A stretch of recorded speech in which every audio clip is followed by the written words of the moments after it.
If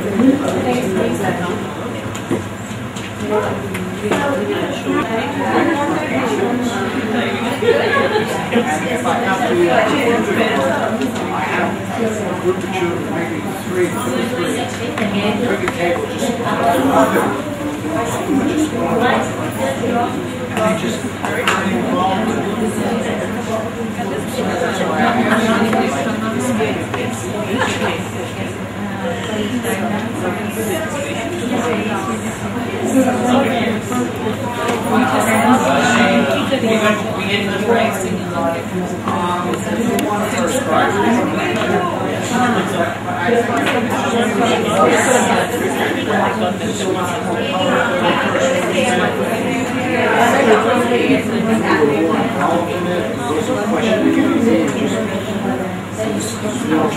And you were also using some kind of logic,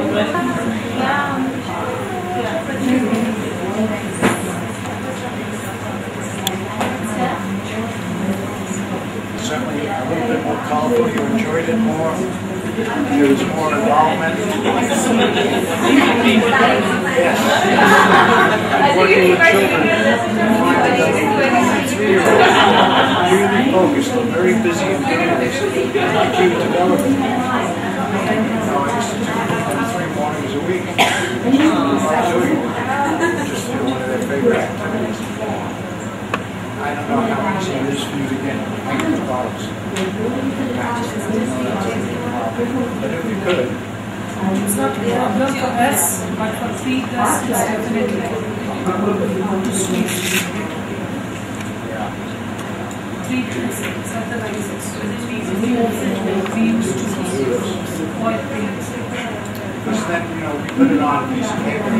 I also put it on, take the whole class and put it on muscle. Put the class on top and put it on the wall. The children get a lot of self-esteem. David? Oh! Let me put up this one. This is delicious. Almost looks like you can eat it. Take a picture of it.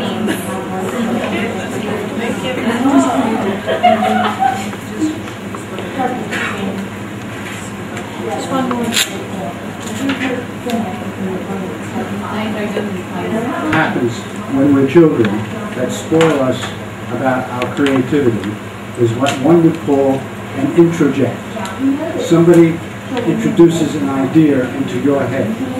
When I was probably 6 years old or 7 years old, the teacher brought out easels and paints and paper and said, make a drawing. And I started and I wasn't wearing glasses then, so I could hardly see.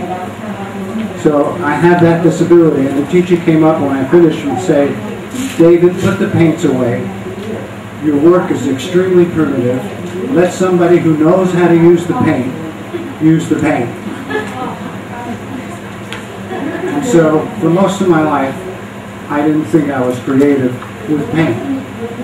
I was creative with cooking and some other areas that I won't mention, but nonetheless, I was creative. So I'm wondering, did any of your sisters or brothers or parents or school teachers say to you, Nadia, please don't waste the crayons, you don't know what you're doing, you're not a very creative person. Did anybody hear something like that? You nodded. Draw the line because the line is never straight. Don't try to draw the line because it's never straight. So now you know that you can't draw straight lines. So that introject becomes an introject. You believe it. Now, I just want to make sure that, has anybody experienced this? I experienced. My husband said you cannot drive a car. So just give us the idea. And for 10 years, I believed that I could not. And one day I thought, why not I can drive a car. And I learned years back, and I started, and till this day I am driving, and I always say that you were the one who restricted me for 10 years. I wasted my 10 years just because of you were telling me that I could not. Maybe he didn't want you to drive. So did anybody else have somebody give them an introjection as a young person and sort of thought, well, I'm not very creative? What made you think you weren't creative? You sure somebody didn't tell you that first? You can't do maths. Well, you probably can, but you haven't been introduced to the way of doing it.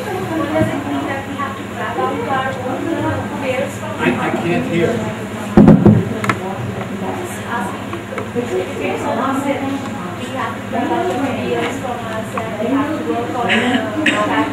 reason why I was asking that is that there's an exercise that we can do to counteract that.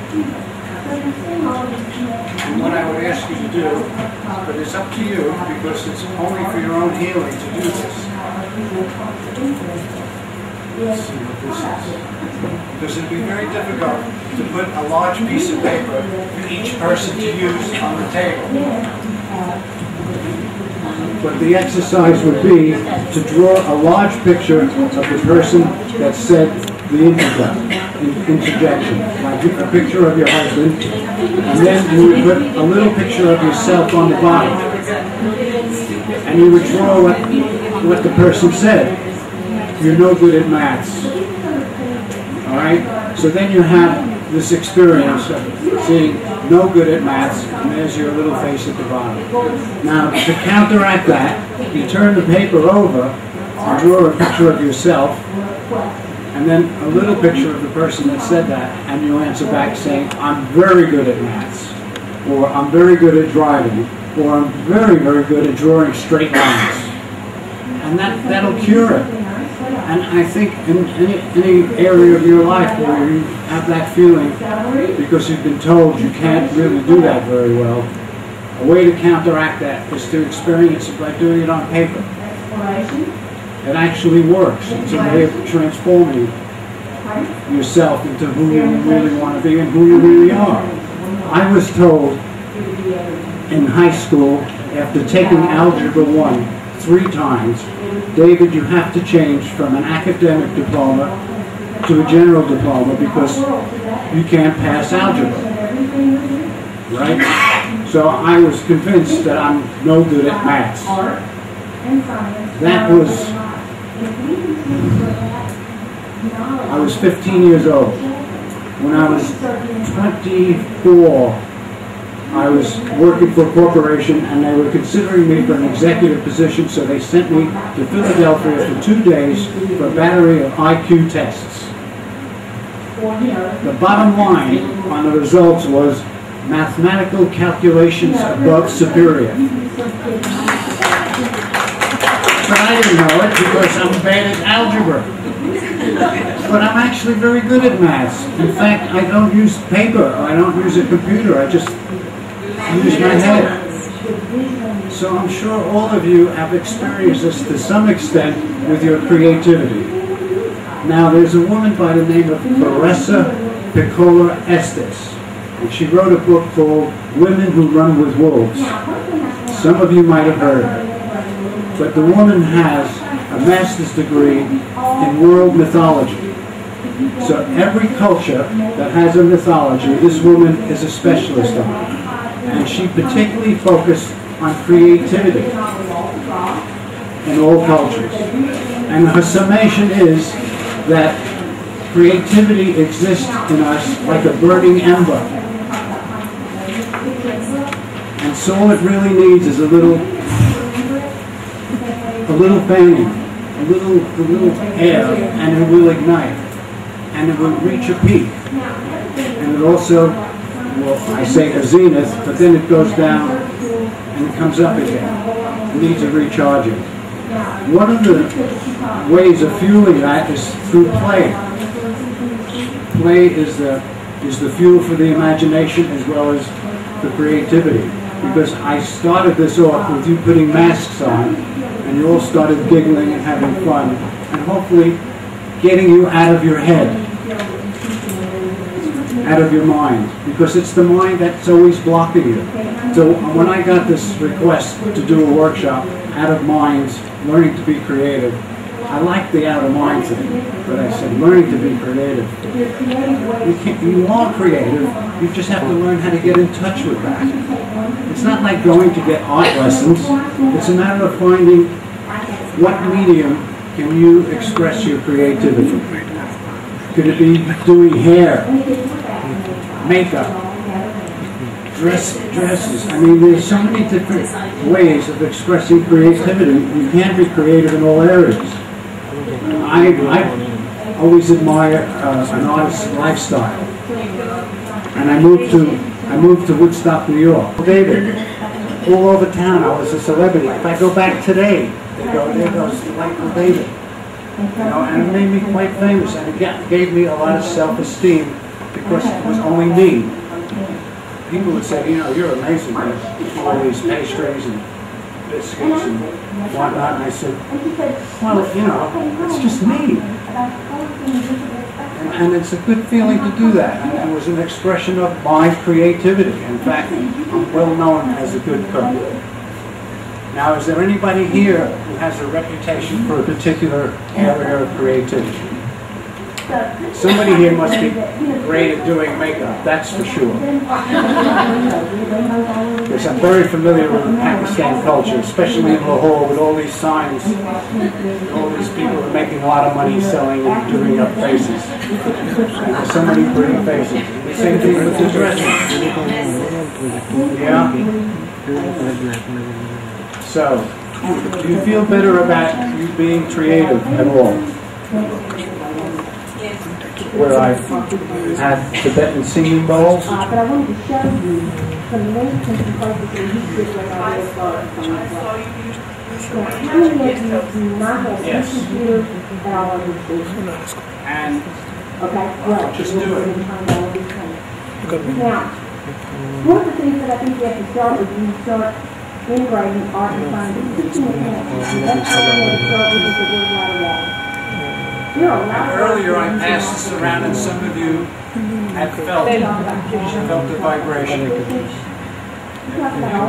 you don't mind putting your hand under mine, or even better, you just hold it. The next thing you do is the concept. How do you subject overlap?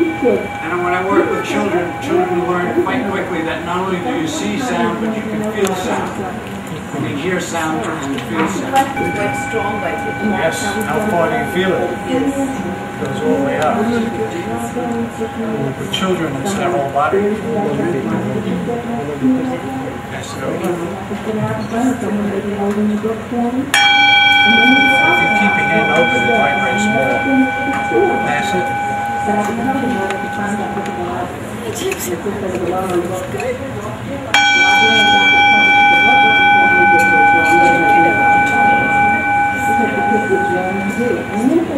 I have one at home that's about that big. I remember the last Yeah. And if you pass it and try to... We're getting a lot of things done here. I don't think we'll be able to.